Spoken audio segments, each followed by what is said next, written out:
As an expert म्हणून मला business administration, business management, व्यवसाय मार्गदर्शन यावर बोलण्याची संधी दिली आणि आपण हा सेशन सुरू केला.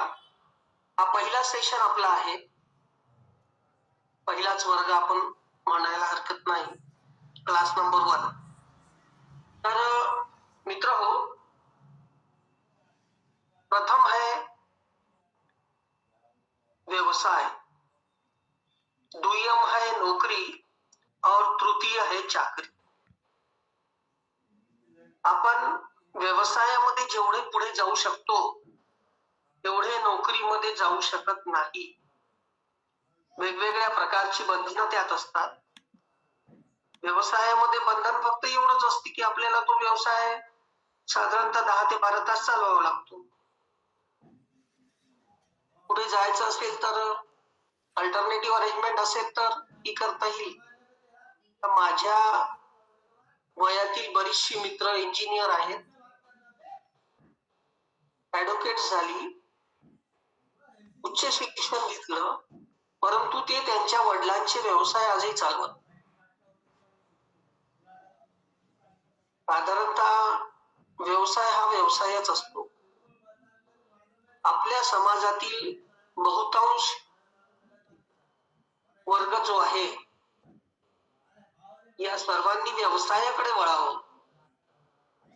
त्यांच्या काय अडीअडचणी असतील त्या सर्व आपण या मंचवर सॉल्व्ह करू.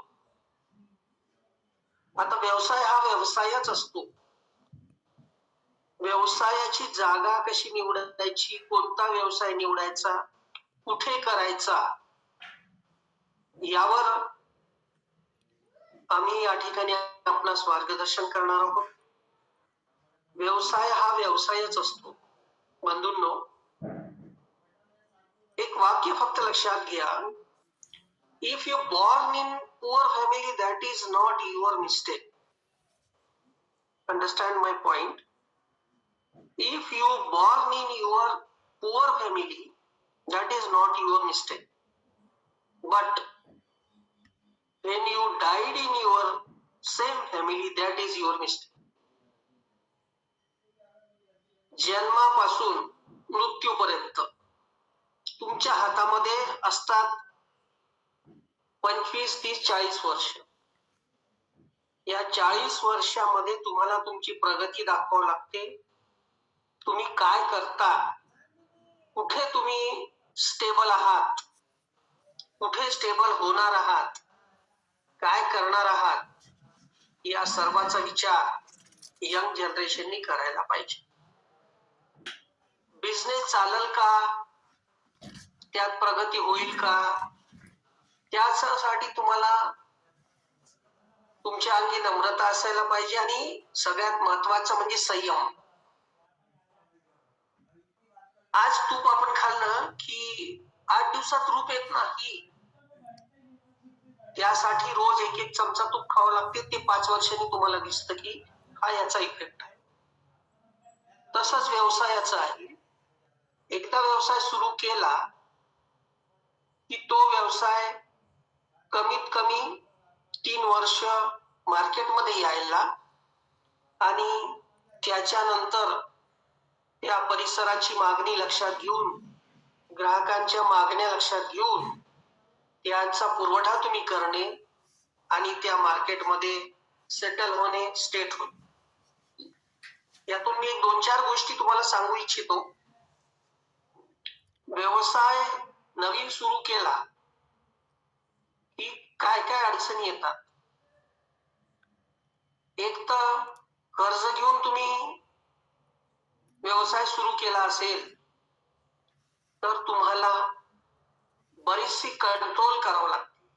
काय कंट्रोल करावं लागते? तुमचा खर्च कंट्रोल करावा. एक साधं उदाहरण मी तुम्हाला सांगतो की किराणा दुकान तुम्ही लावलं. किराणा दुकान लावल्यानंतर तुम्हाला असं वाटतं की माझ्या घरचंच दुकान. 5 किलो तेलात 1 महिना तुमचा निघत असेल तर तुम्ही 10 10 किलो तेल वापरता, कारण घरचं दुकान आहे. खाण्यापिण्यावर कंट्रोल राहत नाही. अशा ठिकाणी तुम्ही घरी जरी तो माल देत असाल, तरी ज्याप्रमाणे व्यवसाय सुरू करायच्या आधी एखाद्या दुकानाची आपली डायरी असते, किंवा नगदी आणो की उधार कुठेही असो, पण ती एक डायरी असते की एवढा एवढा माल मला पाहिजे.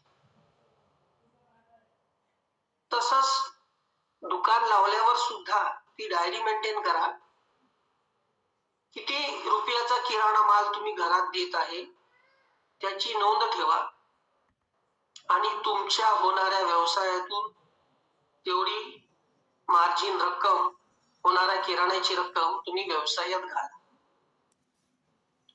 त्यानंतर नवीन व्यवसाय सुरू केल्यानंतर याला होणारा धोका. मित्रमंडळी,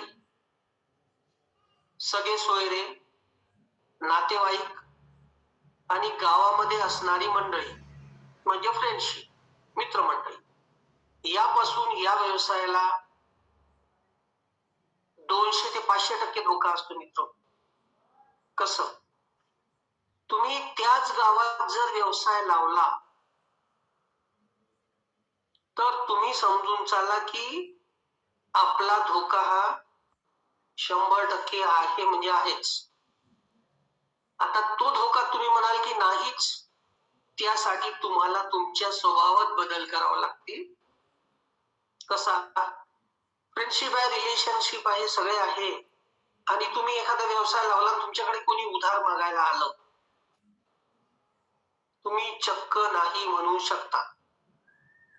यशस्वी उद्योगाचे रहस्य हे पुस्तक मी जेव्हा लिहिलं, त्याच्या कव्हर पेजवर मी लिहिलं आहे, उधार देऊन संबंध खराब करण्यापेक्षा,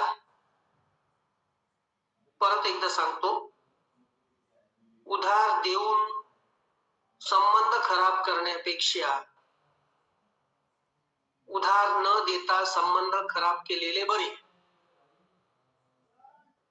आता तुमच्यापैकी बऱ्याच लोकांच्या मनात असा प्रश्न येत असेल का उधार दिलं नाही तर व्यवसाय चालत नाही. Absolutely right. परंतु तुम्ही दिलंच नाही तर तुमच्या व्यवसायावर त्याचा कोणताही परिणाम होत नाही. आज ही वस्तू त्यांनी मागितली, तुम्ही नाही दिली उधार, 2 दिवस, 4 दिवस, 8 दिवसांनी त्याच्यासाठी नगदी गिऱ्हाईक 100% येते, म्हणजे येते. व्यवसायाला त्याचा कुठल्याही प्रकारचा धोका नाही. आता उधार द्यायचं तर कोणाला द्यायचं? तुम्ही दुकान लावून वर्ष, 2 वर्ष, 3 वर्ष झाले, एखादा मजूर आहे, तो तुमच्या दुकानातून रोज संध्याकाळी 100 रुपयाचा माल नेतो, रोज नेतो. त्यामध्ये तुम्हाला 10%, 20% मार्जिन असते प्रत्येक याच्यावर. गृहीत धरून चाला का फक्त आपल्याला 10% मार्जिन मिळत आहे, व्यवसाय नवीन आहे, 100 रुपये, तो 10% म्हणजे 10 रुपये रोज तुम्हाला मिळत आहे. तो 6 महिने झाले तुमच्या जवळून माल उधार नेत आहे, त्याची कपॅसिटी तेवढीच आहे. बस 100 रुपयामध्ये आपला 1 दिवस, 2 दिवस हातावर अन्न पानावर खाणं, अशा प्रकारचं. तर समजा तुम्ही 6 महिने त्याला कंटिन्युअसली सप्लाय करत आहात.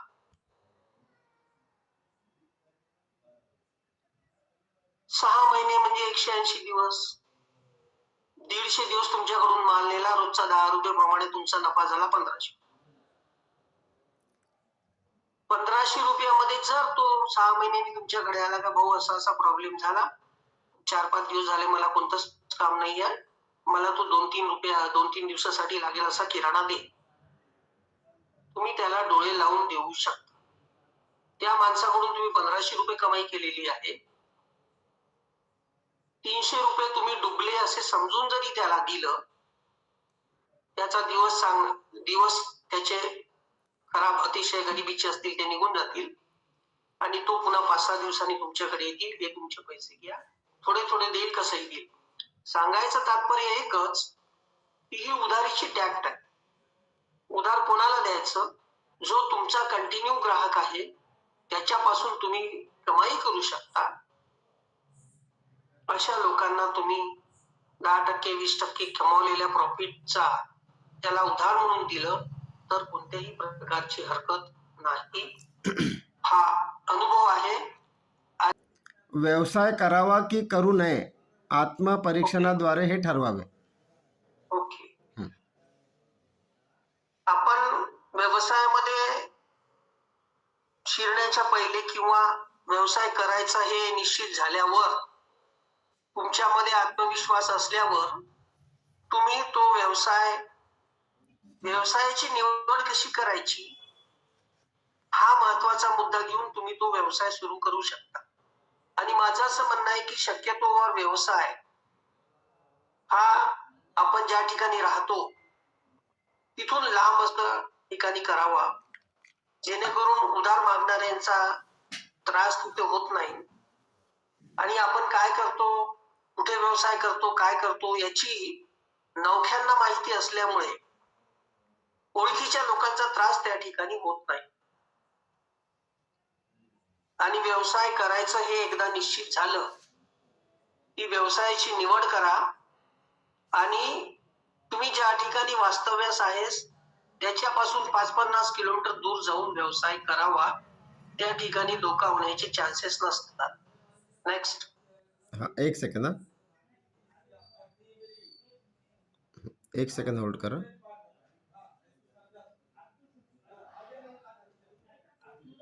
सेकंड पॉइंट आहे, जीवनात काहीतरी करून दाखवण्याची इच्छा असणे, त्यासाठी प्रयत्न करणे हे सुद्धा महत्त्वाचे आहे.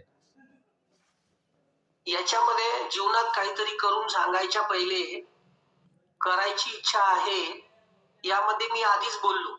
If you born in your poor family that is not your mistake, but you died in poor family that is your mistake. याचा अर्थ असा की तुम्हाला आयुष्यात 35-40 वर्ष मिळतात प्रगती करण्यासाठी. त्या 35-40 वर्षामध्ये आपल्याला प्रगती करायची आहे, करून दाखवायची आहे. त्याच्यासाठी आत्मविश्वास तुमच्यामध्ये महत्वाचा आहे. तुमचा स्वभाव वेळी प्रसंगी कसा आहे तो व्यवसायानुरूप बदलवणे गरजेचे आहे. आणि व्यवसाय ही एक अशी आपल्याला संधी आहे की ज्यामध्ये आपण अँपल ऑफ अमाऊंट कमावू शकतो. आपलं शेवटी काय असते, घर, व्यवसाय, गाडी, बंगला याशिवाय आपलं एम काहीही नसतं. ते एम तुम्ही व्यवसायात आल्यानंतर किमान 10 वर्षात पूर्ण करू शकता. पण स्वतःवर कंट्रोल, संयम, तुमची भाषा ही त्या ठिकाणी व्यवस्थित असायला पाहिजे. नाहीतर दिवसभर धंदा करायचा, 2-3 हजार खिशात टाकायचे आणि संध्याकाळी जाऊन आपण एखाद्या बारवर उडवायचे. असा जर स्वभाव आपला असेल तर व्यवसायामध्ये प्रगती शक्य नाही. तुम्हाला जास्तीत जास्त संयम बाळगून तुमच्याकडे जेव्हा अँपल ऑफ अमाऊंट येते त्यावर तुम्ही 4-5%, 10% खर्च केले किंवा व्यवसाय खूपच प्रगतीपथावर गेला आणि आपण खर्च करण्याच्या क्षमतेमध्ये आलो, त्यावेळेस खर्च करण्याची क्षमता, खर्च करण्यास काहीही हरकत नाही. फ्रेंडशिप, फ्रेंड सर्कल या सर्वांपासून व्यावसायिक दूर असतात. त्या सगळ्यांचा आपण अनुभव घ्या. ते व्यावसायिक कसे राहतात, कसा बिझनेस करतात, कसं कुटुंब आणि व्यवसाय या दोन शिवाय त्यांच्याजवळ तिसरं काहीही आपल्याला दिसत नाही. तेच यशस्वी उद्योजक होतात. नेक्स्ट. प्रथम व्यवसाय कोणता करावा हे निश्चित करणे तेवढेच महत्त्वाचे आहे. बरोबर आहे. आपण समजा एखादा व्यवसाय निवडला, काही कारणास्तव तो त्या ठिकाणी ग्रीप पकडत नाही, जागा बदला, 4-6 महिने अनुभव घ्या किंवा तुमच्या दुकानात जे कस्टमर येतात, ये है क्या, वो है क्या, वो है क्या, वो है क्या, त्याची नोंद ठेवा आणि त्याला सांगा की हे आज तो नहीं है, 2-3 दिन में मिलेगा, 2-3 दिवसात मिळेल. अशा प्रकारे यादी करा आणि तो माल तिथे ठेवा. आणि असं समजा की आपल्याला स्टेशनरीवरून जनरलवर जायचं आहे, जनरलवरून या व्यवसाय या वस्तूची मागणी या ठिकाणी आहे, तो माल त्या ठिकाणी सप्लाय करायचा आणि ग्राहकांची पसंती, मागणीनुसार पुरवठा करायचा आणि त्या ठिकाणी व्यवसाय आपण सातत्याने सुरू करायचा. नेक्स्ट सांगू?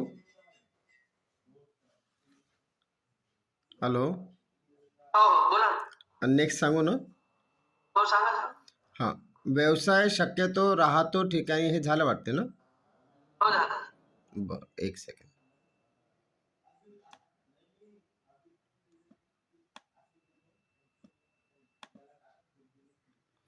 फिरते विक्रेते यांच्याकडे अनुभव विचारत घ्यावे. येस. आता मला सांगा की आपण 4-5 हजाराचा माल आणला तर हे फिरते विक्रेते म्हणजे कोणते? दररोज कुठे ना कुठे आठवडी बाजार असतो, त्या ठिकाणी जाऊन मालाची विक्री करणे. घरोघरी येणारे भाजीपालावाले जे असतात ते फिरते विक्रेते आहेत. तुमचा जसा व्यवसाय असेल तसे फिरते विक्रेते तुम्ही बनायची इच्छा असेल तर बनू शकता किंवा मग तुम्ही एका ठिकाणी पण सुद्धा व्यवसाय करू शकता. पाणीपुरीवाला, भेलपुरीवाले यांचं उदाहरण घ्या. हजारो रुपये रोजचा गल्ला असतो त्यांचा. तर हे लोक तुम्हाला सांगत नाही प्रत्यक्ष की मेरे को इसमें इतना मिलता, मला रोज एवढा नफा आहे, पण तो रोज आपली नियमित वेळेवर गाडी लावतो आणि कमाई करतो. तसा छोट्या उद्योग म्हणून तुम्ही सुद्धा सुरू करायला हरकत नाही. फक्त संयम, सहनशीलता, नम्रता तुमच्या अंगी असली का तुम्ही कोणताही व्यवसाय इझिली करू शकता. नेक्स्ट. कमी भांडवल वापरून व्यवसाय सुरू करावा. समजा तुमच्याजवळ व्यवसायाला 50,000, 1,00,000 रुपये आहे, एवढे खर्च करायची गरज नाही सुरुवातीला. कदाचित तुमची व्यवसायाची केलेली निवड सुद्धा कधी कधी चूक ठरू शकते. मग 5,000, 10,000 रुपयामध्ये तुम्ही कमीत कमी पैशामध्ये व्यवसाय सुरू करा. याचा 100 दिवस, 200 दिवस अनुभव घ्या आणि त्यानंतर ज्याप्रमाणे आपल्याला माहिती आहे का, आज मी एवढा माल आणला पण हा मी 3च दिवस पुरतो, 7 दिवस पुरेल असा माल लागला पाहिजे, तर मग तुमच्या जवळच्या पुंजीतून तो माल भरा आणि व्यवसाय सुरू करा. कमी भांडवलातून पुढे जाणे केव्हाही योग्य असते. नेक्स्ट. किमान 12 तास परिश्रम करण्याची तयारी ठेवावी जर आयुष्यात यशस्वी व्हायचे असेल तर. बरोबर आहे. तुम्ही तुमचं दुकान छोटं असो मोठं असो, मी पुण्याला बघतो राजस्थानवरून आलेले 99% मार्केट ज्यांनी कॅप्चर केलेलं आहे, तिथेच राहतात, तिथेच झोपतात, तिथेच स्वयंपाक करतात. सकाळी 7 नाही वाजत तर त्यांची दुकाने उघडतात, तर 9-10 वाजेपर्यंत बंद होत नाही. मी तर 12 तास बोललो. 15-15 तास ते आपल्या देशातून इकडे आलेले आहेत आणि सर्व प्रकारचे बिझनेसमन तेच आहेत. मला आश्चर्य वाटते की महाराष्ट्रीयन व्यक्ती गेला कुठे व्यवसायासाठी, व्यवसाय का करत नाही. हे लोक तिकडून येऊन व्यवसाय करतात. म्हणून कठोर परिश्रम करण्याची तयारी ठेवा. यश तुमच्या दारी 100% येणार म्हणजे. नेक्स्ट. कोणाच्याही बोलण्याकडे लक्ष अजिबात देऊ नये. येस. मी बघितलं की तुम्हाला फ्रेंड सर्कल हे व्यवसायामध्ये कधीही बाळगू नये, ठेवू नये, अपेक्षा करू नये. आपलं काम हे आपलं काम, आपला व्यवसाय आहे, तोच आपल्याला आयुष्यभर सांभाळायचा आहे.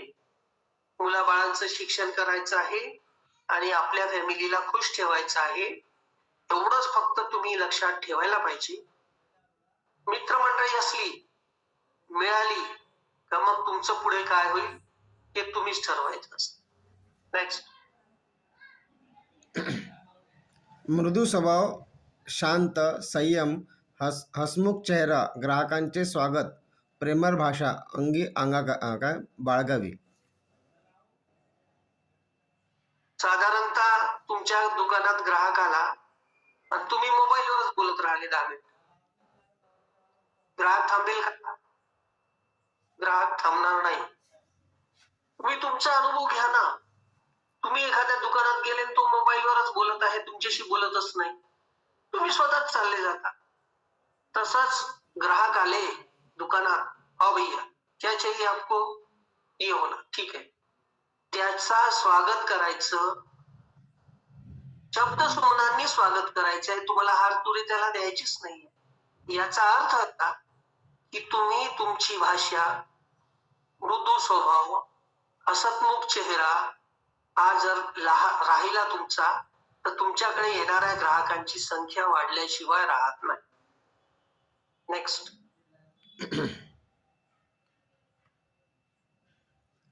व्यवसायात खूप प्रगती होते, कर्ज मिळते या लालचमध्ये जाऊ नये.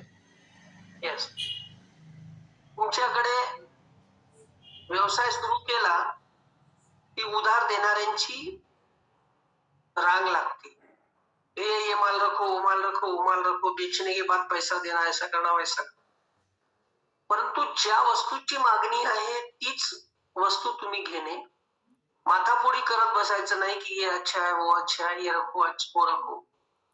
मार्जिन कशात काय मिळते याचा विचार करायचा आणि ग्राहकांच्या मागणीनुसारच तुमच्या दुकानामध्ये वस्तू विकायला असल्या पाहिजे. नाहीतर ग्राहक एक मागतो, तुम्ही म्हणता ये नाही है, वो है. याचा सुद्धा तुमच्या व्यवसायावर परिणाम होतो. म्हणून ज्या ठिकाणी ज्या वस्तूची मागणी आहे ती मागणी तुम्ही त्या ग्राहकाला पुरविणे हेच व्यवसायाचे श्रेय. याच्यात दिलेलं आहे कर्ज मिळते या लालचमध्ये जाऊ नये, याचा अर्थ. Yes yes. तुम्ही दुकान लावल्यानंतर उधार माल घेणं लोकांचा, नंतर त्याला पैसे देणे म्हणजेच एक प्रकारचं कर्ज घेणे. Okay okay. किंवा बँकात जाऊन माझा हा धंदा आहे, माझा हा एवढं हे आहे, मला एवढं एवढं कर्ज पाहिजे. कर्जाच्या ओझ्याखाली नवीन व्यावसायिकांनी जाऊ नये. आणि मोठे व्यावसायिक जर तुम्ही जरी झाले तरी कर्ज घेऊन सण साजरा करू नये म्हणतात, ते अगदी खरं आहे. आज तुमचा गल्ला 5 ते 10 हजाराचा आहे म्हणून तुम्ही 10 लाखाची गाडी घेतली. 10 लाखाची गाडी घेणं हे क्वाईट इझी आहे, पण त्याला लागणारा खर्च, मग तुम्ही गाडी चालवत असाल तर मग तुमचा व्यवसायाकडे दुर्लक्ष होते. गाडी घेऊन तुम्ही इकडे फिरायला जाता, तिकडे फिरायला जाता, गाडीचे हप्ते भरावे लागतात, व्यवसायाकडे दुर्लक्ष होते.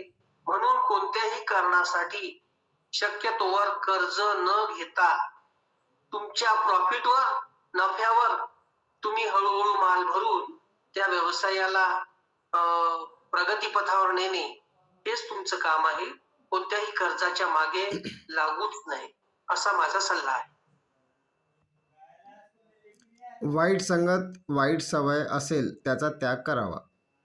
येस. आपण याच्या आधी पण बोललो की दिवसभरात 2-3 हजाराचा गल्ला झाला की कोणी सोबत घ्यायचं आणि संध्याकाळी बारवर इकडे तिकडे जायचं, जेवण करायचं, मजा मारायची. परिवाराकडे लक्ष द्या. त्यापेक्षा मित्रमंडळींना वेळ देण्यापेक्षा परिवाराला वेळ द्या आणि परिवारासोबत एन्जॉय करा, काही प्रॉब्लेम नाही. पण वाईट संगत बाळगू नये. वाईट संगत असेल तर ती संगत तुम्हाला सोडावी लागेल. समजा तुम्ही खर्रा खाता, वारंवार बाहेर फुकायला जाता, ग्राहकासमोर गेले, महिला मंडळावर याचा खूप परिणाम होतो. ग्राहक आणि मृत्यू या 2 गोष्टी अशा आहेत की ते केव्हा येईल तुम्हाला सांगता येत नाही. एक तर दुकान उघडायच्या आधीच त्या ठिकाणी ग्राहक वाट बघतात, त्या प्रकारे बिझनेस असेल तर याकडे आपण लक्ष द्यावा. येणाऱ्या ग्राहकाचं स्वागत करावं. खर्रा बिर्रा खायचा असेल, ड्रिंक्स तर अजिबात याच्यात चालत नाही, तर तुम्ही ते व्यवसाय बंद केल्यावर तो तुमचा शौक पूर्ण करू शकता. पण व्यवसायात असताना असे करणे बरोबर नाही. नेक्स्ट. हा झालं, एवढंच होतं. आता शेवटच्या ह्याच्यात काही नाही लिहिलं आहे, तुमचा नंबर दिलेला आहे आणि अजून काही माहिती पाहिजे असल्यास तर खालचा नंबर कोणाला काही प्रश्न विचारायचे असतील तर हो, मी डॉक्टर चक्रपाणी चोप्पावर यांना विनंती करतो, की आपण विश्वब्राह्मण पांचाळ समाजामध्ये परिस्थिती पाहता त्यांनी आपल्या व्यवसायासंबंधी मार्गदर्शनामध्ये काही महत्त्वपूर्ण प्रश्न विचारावे. त्यानंतर मग आपण किरकोळ प्रश्न घेऊया लोकांचे. तोपर्यंत मी सुधीर भाऊला कॉल करतो. ओके. अ, प्रश्न व्यवसायासंबंधी प्रश्न विचारायचे तर महत्वाच्या सर्व गोष्टीवरती चर्चा झालेलीच आहे असं मला वाटते. कारण प्रदीप दडगलवार म्हणजे व्यवसाय मार्गदर्शकच आहेत आणि त्याच्यामुळे त्यांनी मांडलेले मुद्दे बरोबरच आहेत. आता नवीन काय प्रश्न विचारावेत असं काही मला सांगता येणार नाही. आणि जे काही एका धंद्याविषयी म्हणजे एका धंद्याला नजरेसमोर ठेवून आता एखाद्या व्यावसायिकाला म्हणजे दुकानदाराला असं वाटते की आपले मर्यादित ग्राहक संख्या आहे, मर्यादित आपला माल आहे, परंतु त्याला असं वाटलं की आपण जर यात वृद्धी केली तर आपलं ग्राहक वाढू शकते, प्रॉफिट वाढू शकते, परंतु भांडवलाची तिथे कमतरता आहे. अशा वेळेस त्यानं म्हणजे कसं साहस करावं की काय करावं? त्याच्यामध्ये अमेझॉन सारख्या ऍपचा उपयोग करायचा, तेवढंच प्रॉडक्टचे चित्र त्या ऍपवर टाकायचे आणि ऑनलाईन मध्ये एकतर कॅश ऑन डिलिव्हरी किंवा बिफोर आधी पैसे घेऊन मग माल सप्लाय करायचा. तर पहिले प्रॉडक्ट ठरवणे, त्या प्रॉडक्टची जाहिरात करणे आणि अमेझॉन सारख्या कंपनीला जॉईंट होऊन ऑनलाईन सेवा आजकाल जास्त होते.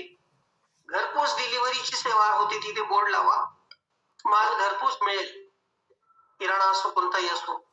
ऑनलाईन ऑर्डर करा.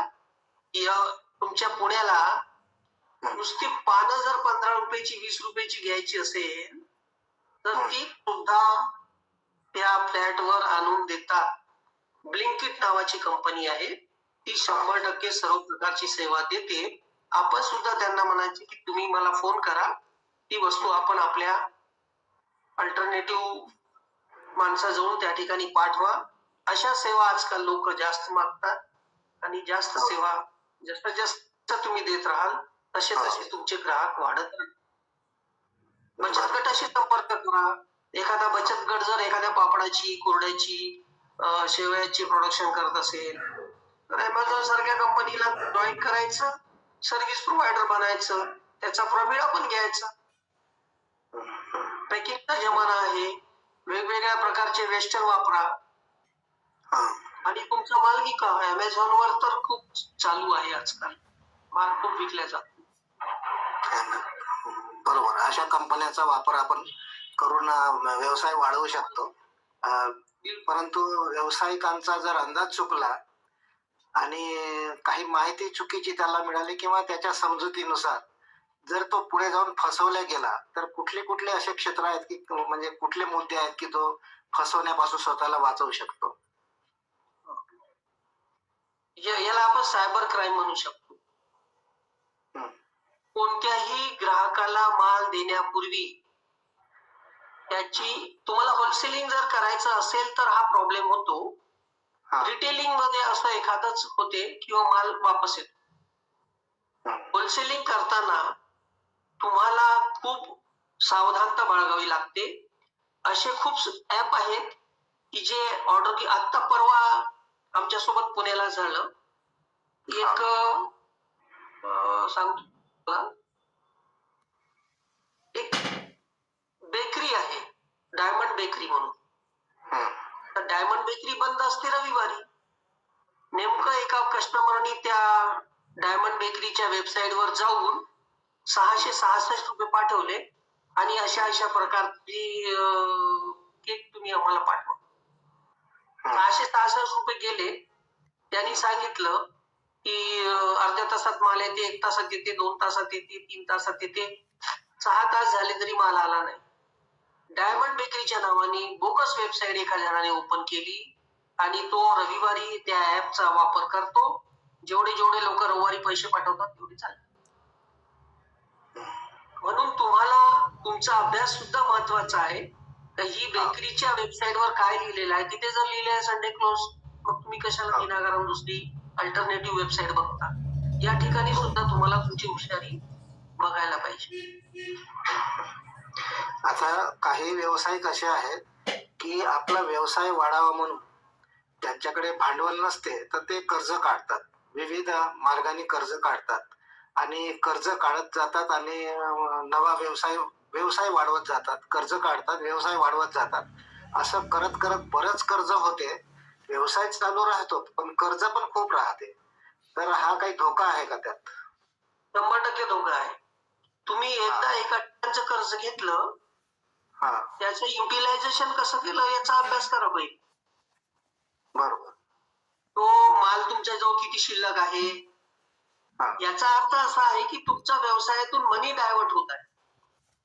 तुम्हाला वारंवार 2-4 ठिकाणावरून कर्ज काढत आहे हा, आणि कर्जाचा डोंगर वाढत आहे. हा, व्यवसाय कसा आहे याबद्दल मला नाही म्हणायचं, परंतु किती ठिकाणाहून कर्ज घेतलं, कशासाठी घेतलं, त्याचा विनियोग कसा झाला, तुम्ही कसा विनियोग करतोय. पण या ठिकाणी 100% तुमचा मनी कुठंतरी डायव्हर्ट होतोय, त्यामुळे तुम्हाला प्रॉब्लेम येणार आलेला आहे. मनी डायव्हर्ट नाही करता. हा, म्हणजे एखादा जर व्यवसाय किराणा दुकानावरूनही उदाहरण दिलं की तुम्ही स्वतःचं किराणा दुकान लावलं तर बाहेरून 3,000चा किराणा आणता, स्वतःचं दुकान लावल्याबरोबर 9,000चा किराणा होती. तुम्ही रुटीन करा एखाद्या पैसे. हा, हा, हा, बरोबर.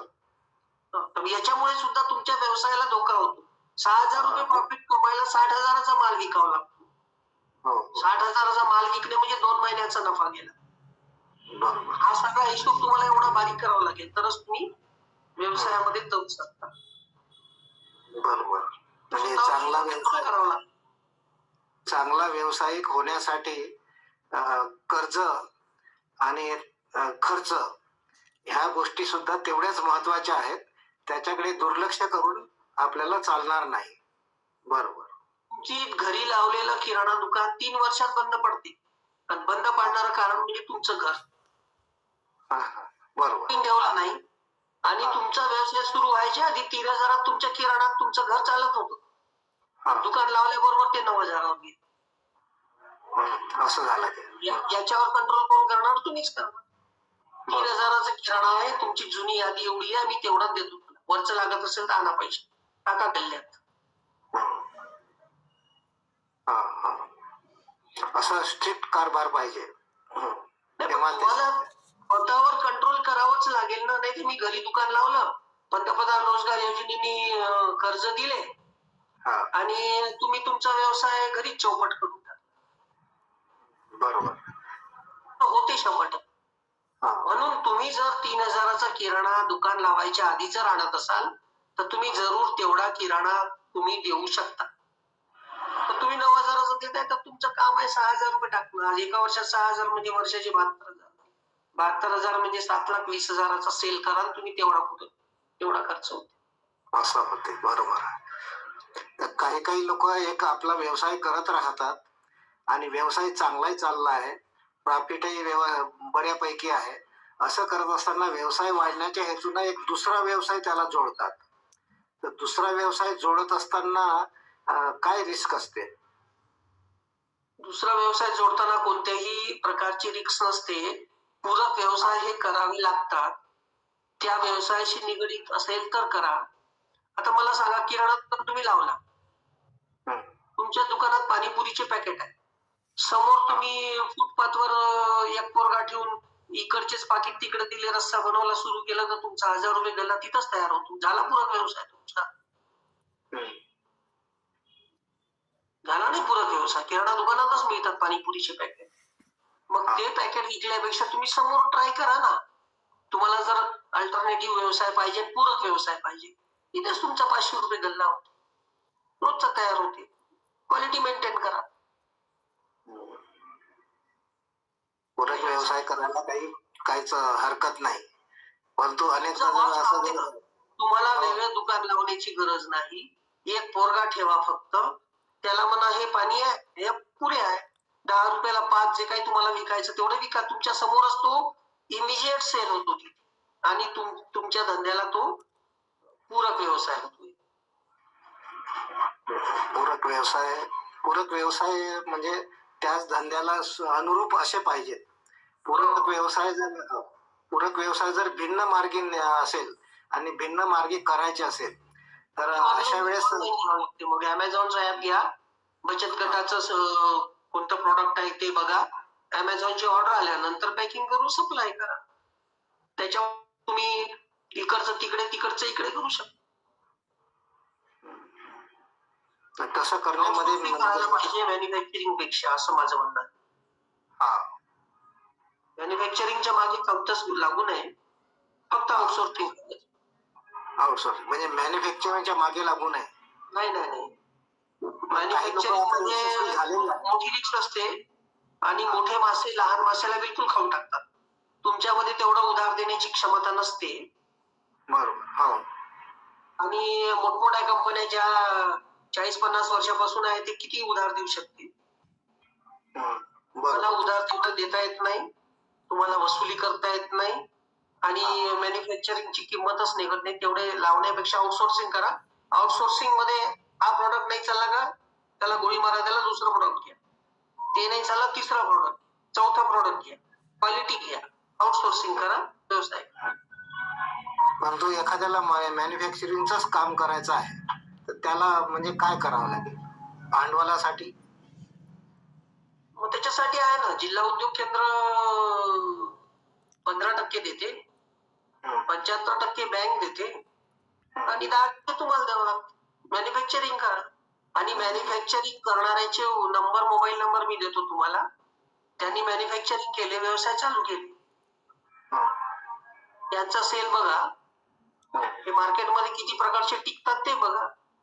त्याच्यापेक्षा आउटसोर्सिंग करा. आउटसोर्सिंग मध्ये काही धोका नसतो. म्हणजे मॅन्युफॅक्चरिंग करणं हे धाडसाचं आणि धोक्याचं पण आहे असं म्हणायचं आहे. पण आता तुम्ही कोणती गोष्ट मॅन्युफॅक्चरिंग करता? मी म्हणतो पाणीपुरीचा व्यवसायाचं मॅन्युफॅक्चरिंग तुम्ही केलं तर काही धोका नाहीये.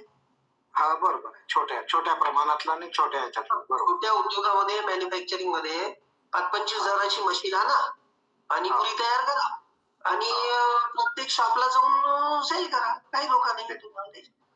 मॅन्युफॅक्चरिंग होते ते. म्हणून तुम्ही मॅन्युफॅक्चरिंग काय करता त्याच्यामध्ये महत्वाचा मुद्दा आहे. तेच व्यवसायाची निवड तुम्ही कोणती केली. आणि कसं आहे की आउटसोर्सिंग करून एकदा जवळ 100-500 ग्राहकांची यादी झाली आणि तुम्हाला फोनवर ऑर्डर यायला लागल्या का तुम्ही झकास मशीन लावा, मॅन्युफॅक्चरिंग करा, सप्लाय करत जा. कारण तुम्हाला ऑलरेडी मार्केट मिळालेलं असते. या ठिकाणी तुमच्या व्यवसायाला बाजारपेठ तयार आहे, या ठिकाणी मॅन्युफॅक्चरिंग मध्ये घुसण्यास काहीही अर्थ नाही. पण तुम्हाला बाजारपेठ रेडी पाहिजे. पण बाजारपेठ रेडी करायची असेल तर तुम्हाला आउटसोर्सिंग करून मार्केटचा अभ्यास करून तुम्हाला पहिले पार्ट्यांचाही अभ्यास करावा लागतो. तुमच्या जो 500 पार्ट्या असेल तर त्याच्यापैकी 100 पार्ट्या तर बिलकुल डिफॉल्ट असतात. माल घेऊन जे ते विकून टाकतात पैसे. म्हणूनच मी तुम्हाला लिहिलं पाहिजे, उधार देऊन संबंध खराब करण्यापेक्षा उधार न देता संबंध खराब केलेले बरे.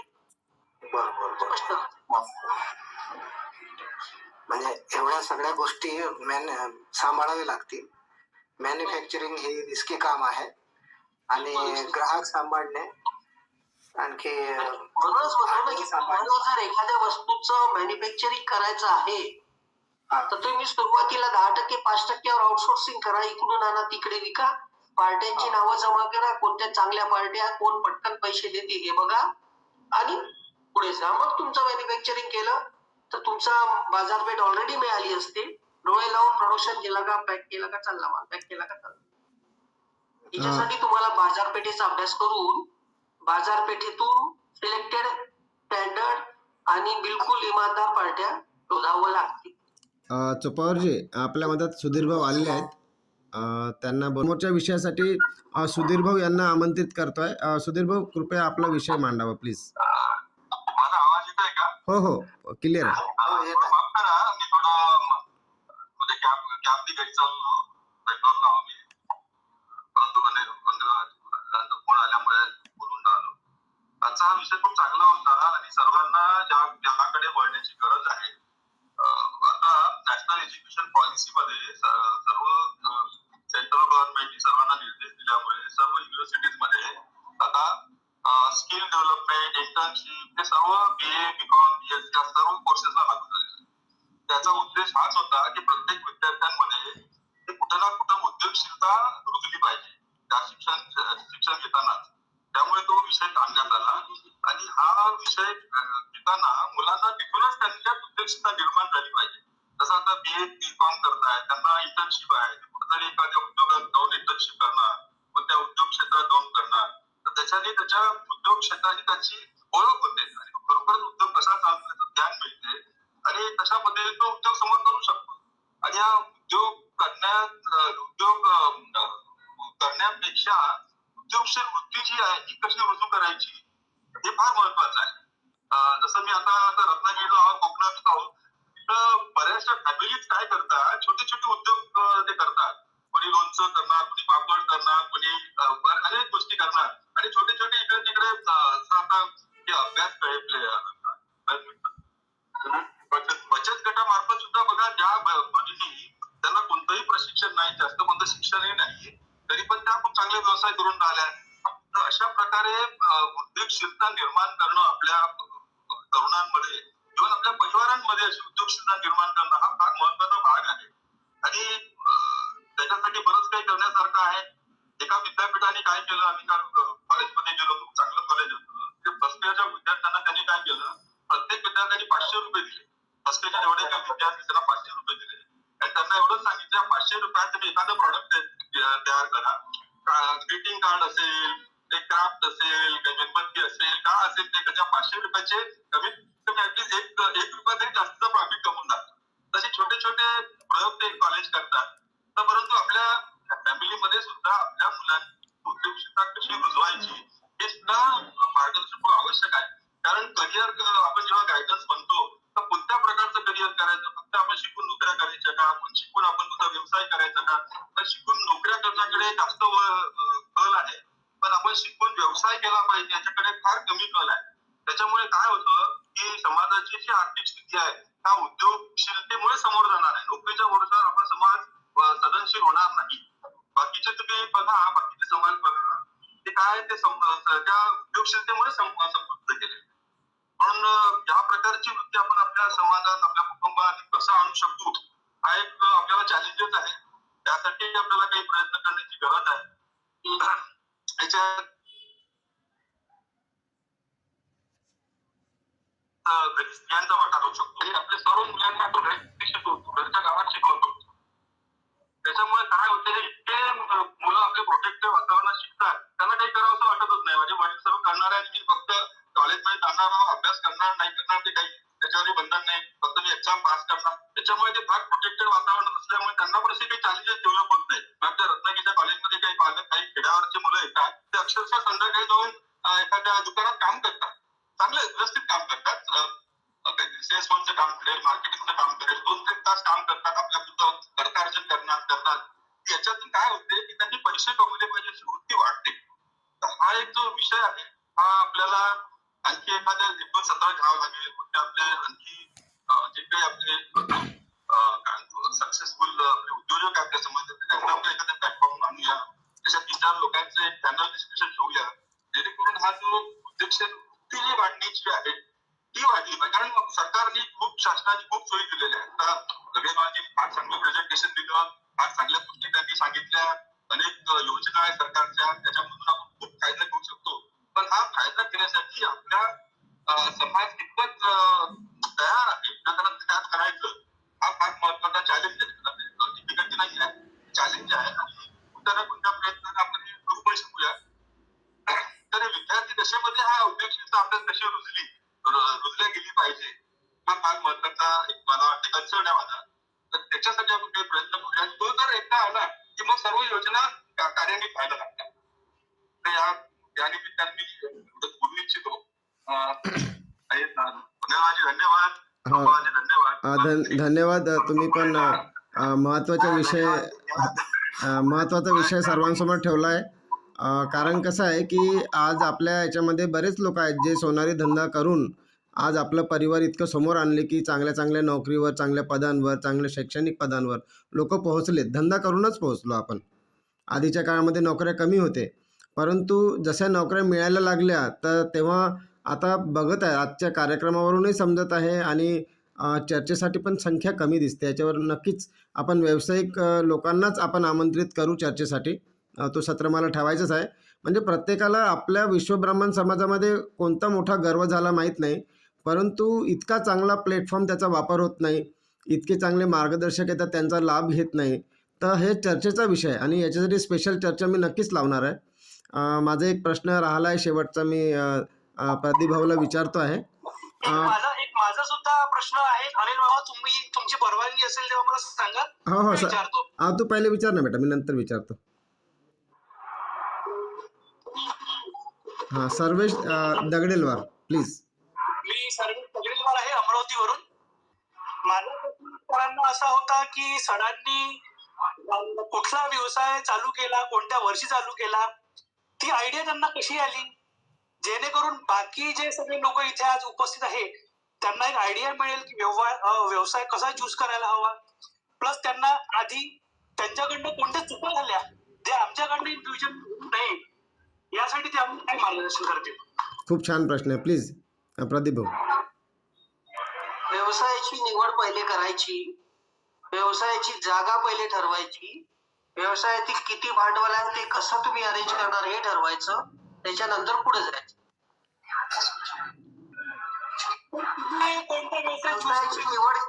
व्यवसायाची निवड कोणती आहे, कोणता व्यवसाय निवडला यावरच आपण पुढे बोलणार ना. व्यवसायच माहित नाही तर काय बोलणार पुढे. नाही सर, मी व्यवसायाची निवड पहिली आहे, महत्वाची आहे. ऍक्च्युली एक्सपिरियन्स बद्दल विचारतो आहे की तुम्ही कोणता व्यवसाय चूज केला. मी व्यवसाय मार्गदर्शक आहे. जिल्हा उद्योग केंद्रामध्ये रेग्युलर फॅकल्टी होती. Collector has been awarded to me as a best faculty. अभिनंदन सर तुमचं. आवाज नाही आला बेटा, काय विचारलं आता? सरांना कॉंग्रॅच्युलेट केलं. ऍक्च्युली मी अभिनंदन म्हटलं सरांचं अवॉर्ड मिळाल्याबद्दल. अच्छा अच्छा अच्छा अच्छा. सर्वेशचा असा पण प्रश्न होता की तुम्ही काही व्यवसाय केलं होतं का, की तुम्हाला हे म्हणजे उद्योजक किंवा मार्गदर्शक बनायचं किंवा पुस्तक लिहायची ही कल्पना कुठून आली, असं पण त्यांनी सर्वेशने विचारलं आहे तुम्हाला. बिलकुल बिलकुल असंच विचारायचं तुम्हाला मी. जिल्हा उद्योग केंद्रामध्ये एमसीडी नावाचा एक प्रोजेक्ट होता औरंगाबादचा.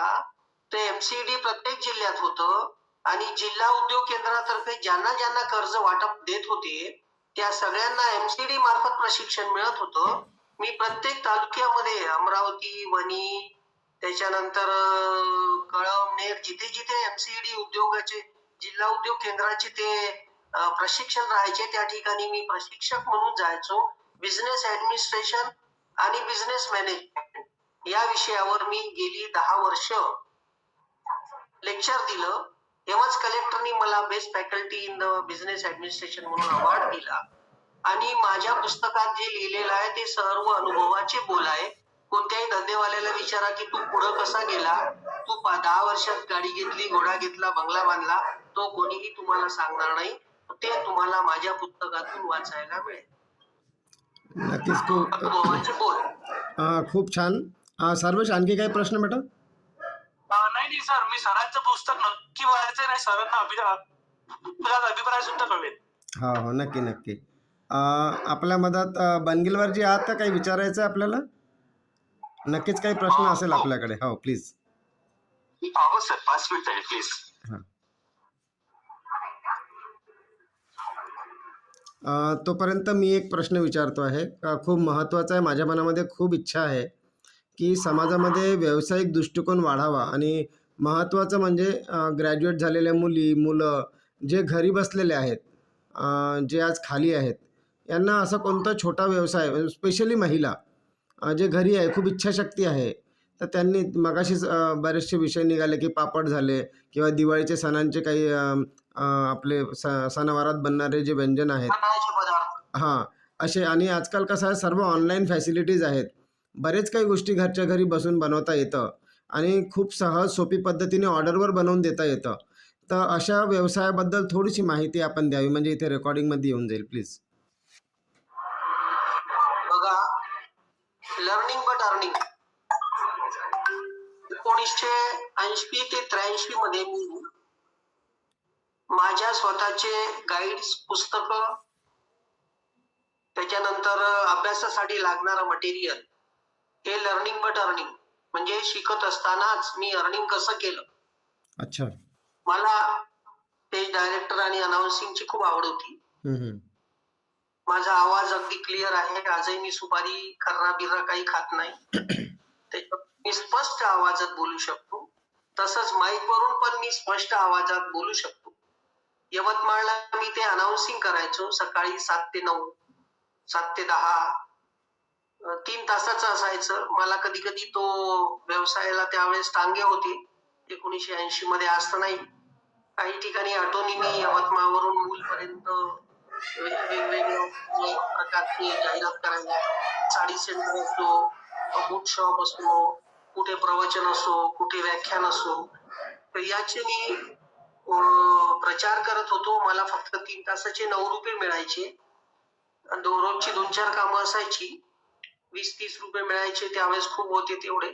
त्यामुळे त्याच्यात मी माझे पुस्तकं, गाईड वगैरे वगैरे काही घेत होतो.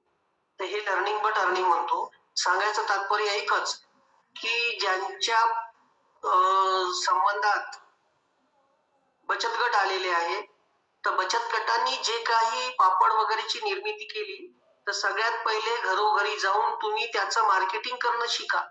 तुम्ही तुमचं स्वतःचं डेअरिंग वाढवा, आत्मविश्वास वाढवा. मग तुम्ही नुसतेच लाटून पापड काय, तर तुम्ही पापडाची मशीनही घेऊ शकता. तुमच्याजवळ ऑर्डर किती आहे, तुमच्याजवळ सप्लाय किती होतो, म्हणून मार्केटिंग करायला शिका. मार्केटिंग ही अतिशय कठीण बाब आहे. तुम्हाला कशा कशा प्रकारचे दुकानदार मिळतात, माल घेतात, पैसे केव्हा देतात, त्यांचा तुमच्याबद्दलचा काय दृष्टिकोन आहे, तुम्हाला मार्केट ते कसं मिळवून देतात, याचा अभ्यास करा. कोणत्याही प्रकारचं ऑनलाईन मार्केटिंग करा. प्रोडक्शन काय आहे ते बघा. अमेझॉन सारख्या ऍपचा उपयोग करा आणि मार्केटिंग करायला शिका. That is my first and final point. ठीक आहे ना. बरंच शॉर्टमध्ये आणि व्यवस्थित मांडलं, याच्याबद्दल धन्यवाद. चंद्रशेखरजी प्लीज.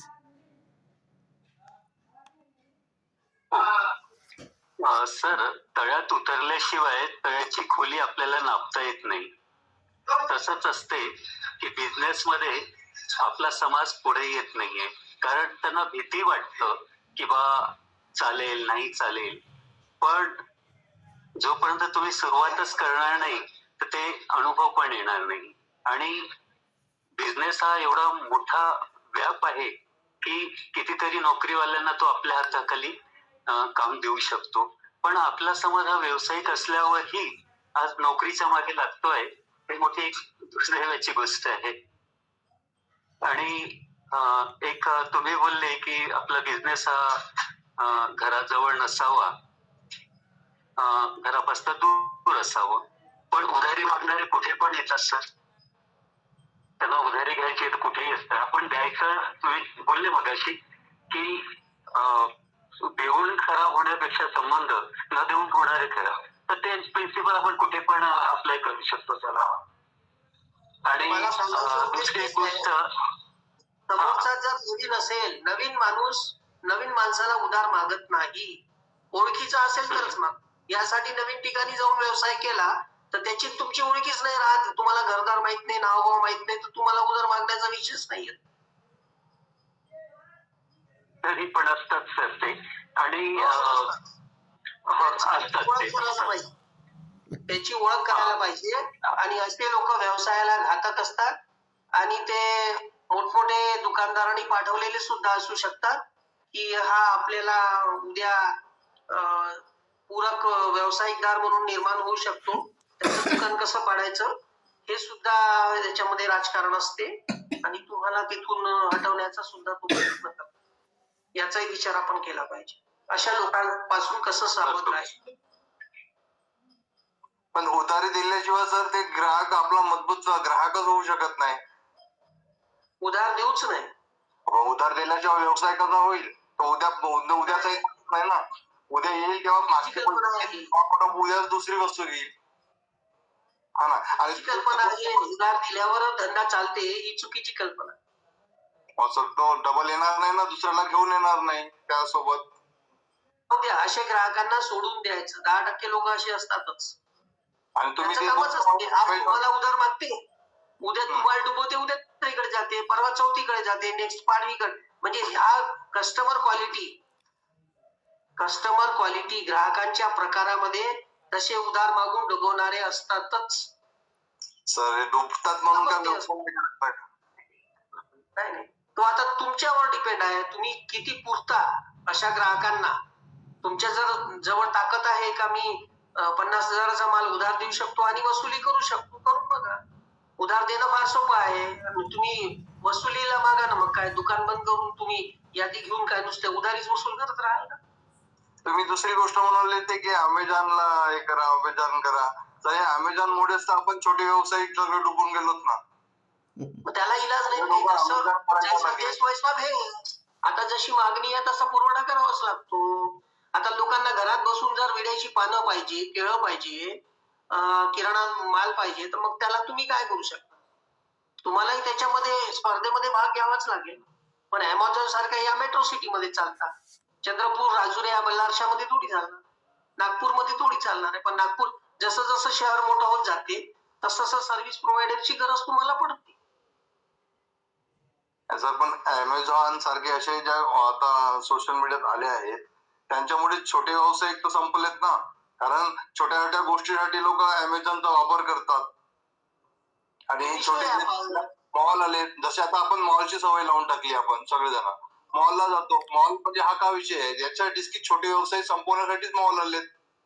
आपण फॅशन म्हणून जातो. छोट्या सिटीत नाही चालत, मेट्रो सिटीत सगळीकडे आहेत मॉल. आता मॉल म्हणजे काय? एका ठिकाणी सगळ्या गोष्टी एकाच ठिकाणी मिळण्याचं ठिकाण, आपल्या हाताने घ्यायचं आणि बिल करायचं.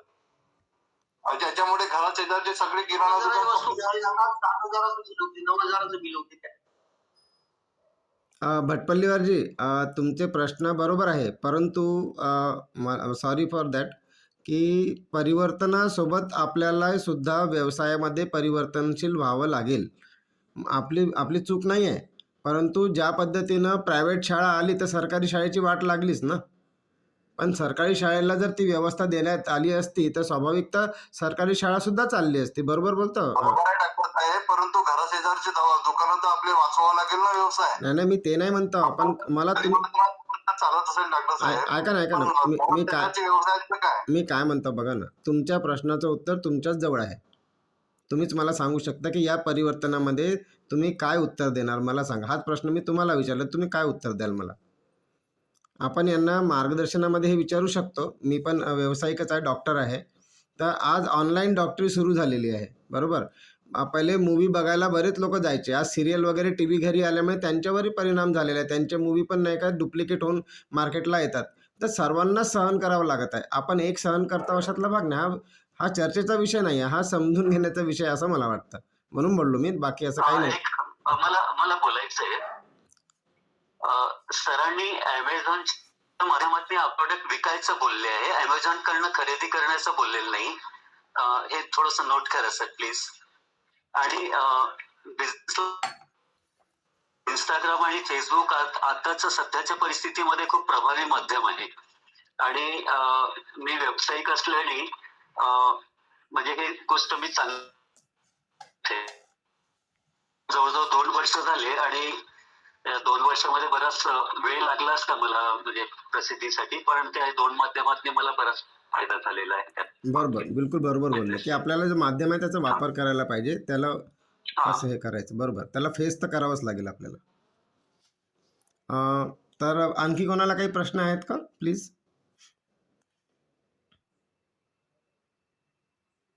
हॅलो भटपल्लीवरजी, या प्रश्नावर तुम्ही आणखी नंतर चर्चा करू शकता. सरांचा नंबर मी देतोच आहे. कारण चर्चा करणं गरजेचं आहे की याचा तोडगा कसा काढायचा त्याच्यावर खूप गरजेचं असते. कोणाचाही व्यवसाय संपला नाही पाहिजे आणि त्याच्यावर काही ना काही उपाय असतातच. तर तरी मी तर मार्गदर्शक नाही आहे, पण सरांकडून तुम्ही चर्चा करू शकता.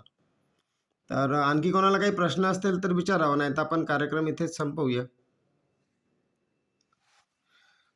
एकदा सरांचा नंबर, सर एकदा नंबर सांगून द्यावे ज्यांच्याकडे नसेल, किंवा मग ग्रुपवर. हां प्लीज.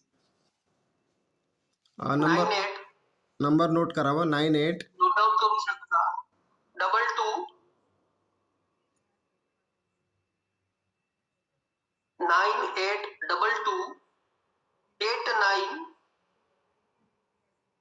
982289 8333 8333. पुन्हा रिपीट करतो. 9822898333. कुणाला कोणताही प्रश्न असेल तर तुम्ही विचारू शकता, व्हॉट्सअप करू शकता. फोनवर नाही लागला तर तुम्ही व्हॉट्सअपला तुमचा प्रश्न विचारून. आणि आपला मंच पण त्यासाठीच ठेवलेला आहे की जे कोणते विषय चालू आहे, जे कोणते मार्गदर्शक उपलब्ध आहेत, आपल्या मंचवर चर्चा करा, प्रश्न विचारा. मग तो आरोग्यासंबंधी असेल, व्यावसायिक संबंधी असेल.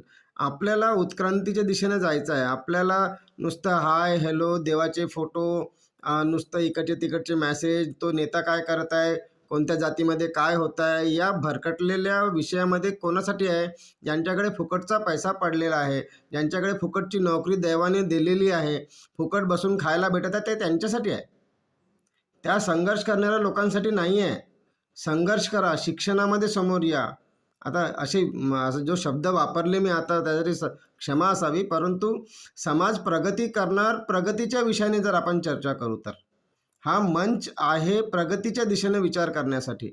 इथे विचार करा, चर्चा करा, एकत्र या.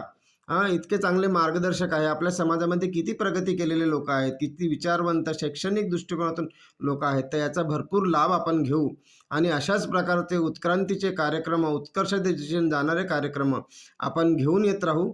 माझ्यासोबत माझे जे सहमित्र आहेत, माझे जे संयोजक मित्र आहेत, डॉक्टर चक्रपाणी चोप्पावार आहेत, आणि असे मार्गदर्शक जे आपल्याला लाभलेले आहेत, अनेक मार्गदर्शक लाभलेत. या सर्वांचं पुन्हा एकदा आभार व्यक्त करतो. आणि असाच आमच्यासोबत बनून राहावा. समाज नक्की प्रगती करेल, 1% करेल, 2% करेल, आणि हाच विषय वर्षोनवर्ष पिढीनपिढी समोर जात राहील. या उद्देशाने आपण हा कार्यक्रम असंच समोर चालू ठेवून आजचा कार्यक्रम इथे स्थगित करूया. त्याकरता सर्वांचा खूप खूप आभार. एकदा आणखी सर्वांनी जॉईन केलं. आणि व्यवसायाचा हा विषय प्रत्येकांपर्यंत पोहोचवा, अनेक प्रश्न निर्माण करा व्यवसायासंबंधी, अशी माझी इच्छा. या इच्छेत मी आजचा कार्यक्रम इथे स्थगित करतो. धन्यवाद, आभार. प्रदीप भाऊ, खूप खूप आभार आपले. नक्कीच. जगांचे मनपूर्वक चोपावार साहेब, बंगलवार साहेब, आणि ज्यांची नावं मी घेऊ नाही शकलो, त्यांनी सुद्धा खूप सहकार्य दिलं. धन्यवाद. धन्यवाद. धन्यवाद. धन्यवाद. Good night. सर तुमचे पण आभार, तुम्ही आला त्या मंचावर आणि मार्गदर्शन केल्याबद्दल. आणि धन्यवाद सर. हा सर, गुड नाईट.